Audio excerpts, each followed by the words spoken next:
How to turn on SafeSearch in Google Chrome. To do this, open the Google Chrome browser on your device. Next, at the top right corner, click on the three-dot line. A few options will appear. Tap on Settings. Now under the Basic section, look for the Privacy and Security option and click on it. Here scroll to the Security section. Tap on Safe Browsing. Next, three options will appear.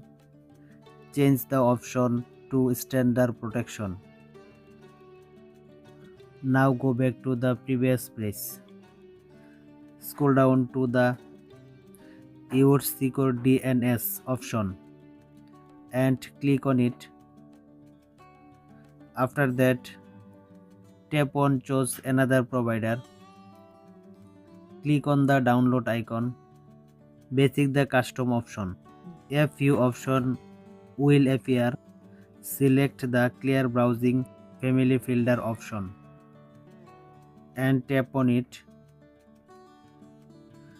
This will turn on SafeSearch in Google browser, and that's it.